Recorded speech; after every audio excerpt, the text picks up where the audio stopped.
I'm here with Kate at the New Mexico History Museum and Palace of Governors here in Santa Fe, New Mexico. Now tell us a little bit about this place. Across this courtyard is the Palace of the Governors. That was Spain's original seat of government in its northern colony of New Spain, and became in 1909 the state's very first museum, and was our history museum for years and years and years.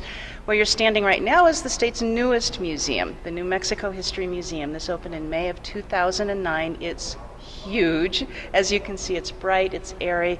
It's a really active museum. There's a lot going on here all the time. Just down the hall from where we're standing right now is the opening to our main exhibit, our permanent exhibit, which we call Telling New Mexico Stories from Then and Now. And it covers New Mexico history from about 1550 to today. We actually ask you at the very end of the exhibit to leave a little story of your life on a card, write it on the wall, so that history keeps going, it doesn't stop.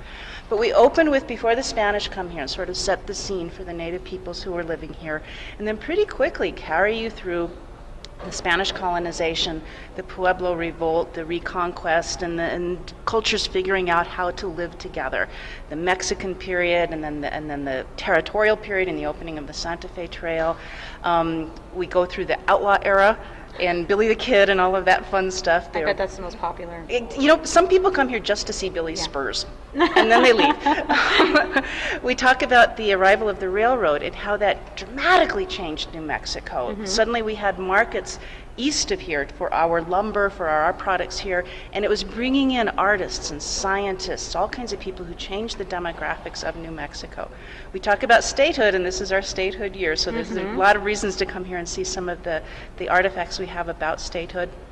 We have an incredible room on World War II because New Mexico played so many different roles in that war. We had the Navajo Code Talkers, the Bataan Death March.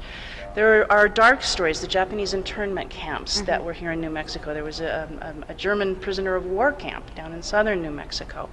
The Manhattan Project, the bomb was built here. New Mexico's role in the worldwide events that happened in the 1940s is enormous.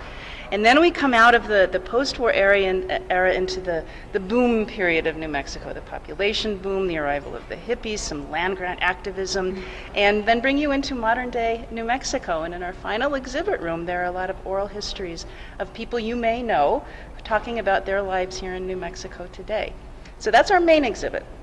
Upstairs in the History Museum, we have a changing exhibit, and right now through December 30th, we have two exhibits in that space. One is called Illuminating the Word, the St. John's Bible, and that's an exhibit of 44 pages from an extraordinary work of art. It's a completely handwritten and illuminated Bible. It was overseen by the Queen's calligrapher, Donald Jackson, out of his scriptorium in Wales. Surrounding it is a second exhibit called Contemplative Landscape, and those are black and white photographs from our collections for the most part, depicting how people of many faiths have made their home here in New Mexico. And all of these two exhibits are surrounding a meditation space. Oh, that's cool. And we're inviting people to come up, see some of the pieces, take some time to ponder, and mostly just calm down. We're kind of in an anxiety age right now. We definitely are. And there are some incredible works of art that are on display here, and incredible stories about the opening of the American West. So many of those stories started right here in New Mexico, and that's what we celebrate. Now, what are the hours, the days, and the location? During the summertime, we're open 7 days a week. So starting Memorial Day, we'll be open on Mondays as well. The rest of the year, Mondays are closed, and it's a Tuesday through Sunday schedule. 10 a.m. to 5 p.m.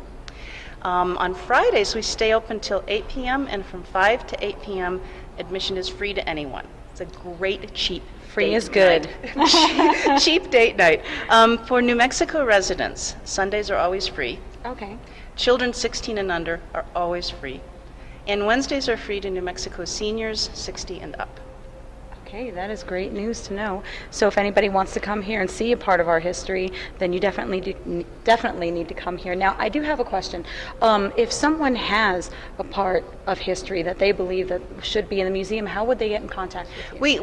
We get those inquiries all the time, and our collections manager, Wanda Edwards, is the best person to direct those to, and she'll ask a couple of questions to see whether it fits with something that we're looking for and take the process from there.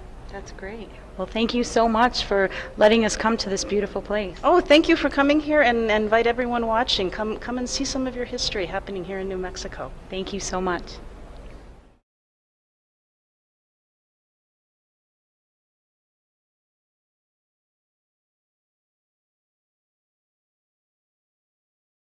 I'm here with Michael McGarrity, who is the author of a new book coming out, Hard Country. You've written several other books. 12 to be exact. 12 before books. This one. Yeah. Okay. Now, are all of them around New Mexico and New They're Mexico all history? basically set in New Mexico. They're not histories, they're crime novels. The first the other 12 books are the Kevin Kearney novels. But a lot of it's set down in the Tularosa because that's where my protagonist in the series was born and raised, on a ranch on the Tularosa before the Army took it over. So there's a good deal of history and local color in those 12 books. What Hard Country is a prequel to that series. Okay. It's really about Kevin Kearney's ancestors coming west during the 1870s to settle in the Tularosa Basin during the time that the Texas cattlemen discovered it and came in with their cattle. So it's a prequel to that series, but interestingly, it's the first of a trilogy. There'll be 2 more books in this prequel before I'm done with it, which is kind of unusual. As far as I know, it may be a first. I don't know of any other writer who has either accomplished a prequel trilogy or is thinking about it, but I'm a third of the way there. Okay. Now, you have a lot of historical accuracies in this book, but it is fiction. I hope so. And you've done a lot. Yeah, exactly. So would you consider this historical fiction? Absolutely. It's historical fiction with a Western setting. Okay. Now, my publisher's calling it a Western. I tried to say, let's not do that. Let's really call it a historical family saga. But when it comes right down to it, I don't think the reader's going to care. Yeah. If I've told a good yarn, and I've told it with a good degree of accuracy, I think that won't be an issue to them. It's more of a picky little issue with me. So how long did it take you to do all the research to be able to get I this started book? researching this a good decade ago. Wow. When I first developed my crime series with my protagonist, Kevin Kearney, I had already started thinking about his backstory. And I knew I wasn't going to just write something about what he did before I introduced him in my debut novel, Tularosa. And so I had this whole family history kind of churning in my head. And every time I would go out and do some field research, I would look for some self-published material, or I would look for some information in a small town that I could find online or buy a copy of, and I keep adding and adding and adding to my my reference library. So building the research, I started a good 12 years ago, and doing the head work a little bit after that. So I knew I was going to get around to writing this book. And I thought when I started out, well, it's just going to be one book, right? So I went to my publisher and I said, I want to put the mystery novels aside, and I want to do this one book that will cover 4 generations and 100 years of history. Well, I got a third into the book and I realized there was no way this was going to be a 1-volume deal, because it would be otherwise it would be bigger than the Oxford Dictionary. Right? So I went back and said, let's do 3 books. So this first book really covers only the years from very exciting era, from 1875 to the end of World War I. And I am very excited about this book. This was a big leap for me. I didn't know whether I could do it. I always said, well, I don't write fictions, that's formula, but I really was. And it took this book for me to realize that, in a way, just about any kind of commercial fiction is formula fiction. I just did it hopefully a little differently and a little better, but I wanted to do something more, and this is the start of something big, I think. I'm not saying big in terms of what it'll do out in the world. I'm saying big in terms of me expanding my scope and my reach. Now, this book comes out next month on the 10th. Yes, it Now, does. this is the year of Centennial, That's right. and is it a convenient thing? Did you do it on purpose to have it come out at the same time? No, I was late with this book. I was a good 8 months late. This book, probably, if I had finished it on time, would have come out last year. But I'm delighted that it came Yeah. out in the centennial celebration. And you'll also be doing a book signing at Hastings in Alamogordo, New Mexico, and that'll be I'm going to Memorial. Alamogordo? You are going to Alamogordo at Hastings. At Hastings? During Memorial Weekend on the 27th. You'll be 27th, there. I'll be there at 3 p.m. But I'm also doing another event And in where's that? Alamogordo at the on the 24th. I'm coming down early Okay. because I have to go over to Las Cruces and do some signings. But I'm coming down on Thursday the 24th, and I'm going to do an event at First National Bank of Alamogordo called Lunch and Learn. Okay. And I told them I'd be talking about something, but I can't remember what I said. By then, hopefully, you'll remember. I'll remember by then, Okay. yeah. But I think it'll be about the some of the historical elements to the story that are set down in the basin. I think people will find that interesting. I mean, look, I've got characters in this book that, they're still living relatives down there. Mm-hmm. I've got Oliver Lee. I put Eugene Manlove Rhodes in this story. There are people down there like Dave Townsend that absolutely love him. Mm-hmm. The Eugene Manlove Rhodes room at the public library. So there are, and then I put the history of the village of Tularosa in there, and the history of the village of Alamogordo. So there's a lot to it that's located down there that's firmly anchored in the history of the basin. So everybody over there better come out for a book signing, because this is a very important book, especially to put us on the map over That's there right, too, for that's something right. positive. That'd be great. Now, you weren't originally an author, or have you been writing your whole life? You were in the police force, right? I was a Santa Fe County deputy sheriff here, and spent about a total of 25 years in criminal justice programs, most of it here in northern New Mexico. So I do like to think I write with a good deal of authenticity. Mm-hmm. But you have to remember, I was writing a book that was set 100 years in the past, Mm-hmm. so I had to research what law enforcement was all about back then too, because it was a different world. So it was a lot of fun to learn some of the ins and outs of what frontier lawmen did in terms of serving their communities and upholding the law. It was a lot looser back then. Being a lawbreaker in the minds of a lot of people was a lot less important than being a trustworthy friend. And there's some of that in hard country in terms of how people treated the law and dealt with their loyalties, basically. So if you had a suggestion for someone who would be interested in starting their career or just doing their love for writing, what advice would you give to them? Write. And don't worry about whether or not you're going to be a big success. Write because you have to, because it's something that is impelled within you to do. And don't ever stop. A lot of people want to write. They think they want to write, but when it comes down to making sacrifices to do it, they're not quite willing. When I started out, I would go to my bosses and say, "I'll give you 32 hours of work.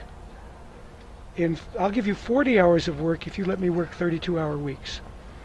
In other words, I'll work extra if you'll give me that day off." And they would say, "Okay, but why?" And I would say, "Oh, I really don't want to tell you." And I said, it's personal. It's something I need to do in my personal life. And so I would take a salary hit so that I could have the time to work. I was supervising people that were driving nicer cars, living in nicer houses, dressing better than I was, and they were working for me. But I was writing and working at the same time. So if you love what you do, if you have a passion to do it, if you're willing to give up a little to do it, and if you're willing to say that I'm doing it not because it's going to get me anywhere, but because it gives me great satisfaction, then you're a writer, or then you're an artist, or then you're a photographer, or then you're anything that it is you say you want to be. But it's a hell of a lot different from saying you are one and putting the marbles out there on the table and saying, I'm going to prove I am one, to yourself. You have to prove it to yourself. Nobody else really matters. Well, you've proved that you're an excellent writer coming out with all of these books. And don't forget Hastings, Alamogordo, New Mexico on the 27th 27th of May to get the new book, Hard Country, that's coming out on the 10th. It's coming out on the 10th. But you can get him to autograph it. That's right. Yeah, and I'm going to be there, so don't forget me and autograph a book for me. I will, Okay. Leona. I will See, you remembered my definitely name. remember. I do not want to cross you, I can tell.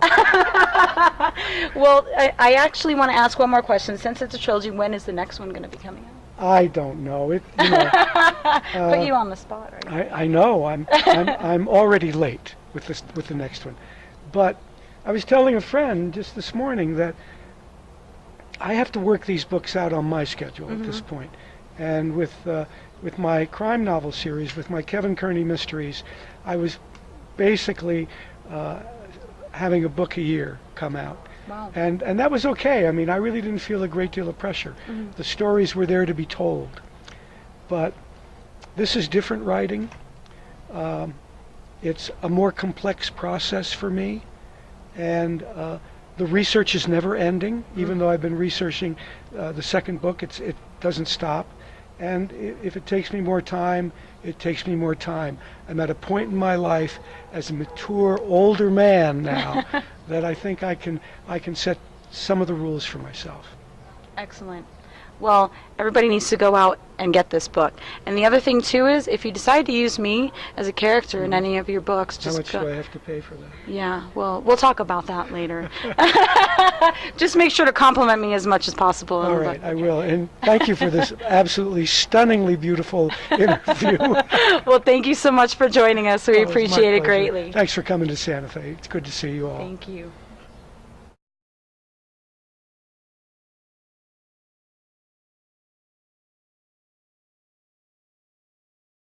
We're talking a little bit about the Centennial Project, is that correct? So tell me a little bit about the project. We're calling it the Centennial Letters Project, and the genesis of this was that when we started to put our exhibit together for the anniversary of statehood, we didn't have much actual material from 1912. So we thought, well, what will the historians in the year 2112 have to work with? Let's get some letters together. So we've asked New Mexicans all over the state to write us a letter, type it, handwrite it, whatever, but send it to us and just describe their life. What do they do? What school do they go to? What do they like to eat? Where do they like to hang out? Names of stores, names of neighborhoods, the kinds of things that a historian 100 years from now might find interesting. What kind of car do they drive? How far do they have to drive to work? How much is their P&M bill? Yeah. 100 years from now, that might be really interesting. And here in the lobby, we've set up a little display of some of the letters we've received. This is a scrapbook of some of the letters from around the state. We've got a lot of school children writing to us. Teachers are making it a classroom project. We haven't had any yet from Alamogordo. And I think it's time. We need to hear what life is like in Alamogordo. And it's just lovely. So when you come to the History Museum, you can thumb through and see what some of the other people have written. And maybe you'll see yours on display as well. Okay, now where can someone send these letters to? What is the address? The address is New Mexico History Museum, 113 Lincoln Avenue, Santa Fe, 87501. Okay, Alamogordo, we need to bring some letters over here. So make it a class project or make it a personal project, but bring some letters up here for the museum, and then it'll be on display. We want everyone represented in this. Now, something else that is very important is donations to keep things going and preserved. So we're doing a preservation little thing for the Palace of Governors. A lot of what we do here at the museum is thanks to the generosity of our donors, some of the exhibits we put up and so forth. One of the big projects right now is to do some repair work to the Palace of the Governors. It's a 400-year-old building, and if you live in a 20-year-old building, you know what kind of problems you can run into. And anyone who has $1 or $1 million will accept any amount. We're replacing windows right now. We're hoping to replace the floor soon. And it's New Mexico's building. This was our first state capitol, and we would like everyone to get behind keeping the palace alive. Now, how can somebody send donations? They can send them straight to the New Mexico History Museum, 113 Lincoln Avenue, Santa Fe, 87501. Great. Now, is there also a website? There is. It's nmhistorymuseum.org. Okay, can people donate online? We don't have a mechanism for that. Okay, but they can find the address or write down the address from here and go ahead and send some funds to keep that building, you know, the things that need to be kept up. And on our website, there are contacts for everyone here, so you can Okay. find a particular person if you want to talk about it. Great. Thank you so much. Thank you.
Poor Jane, I've been knowing you for such a long, long time, and you still remain to be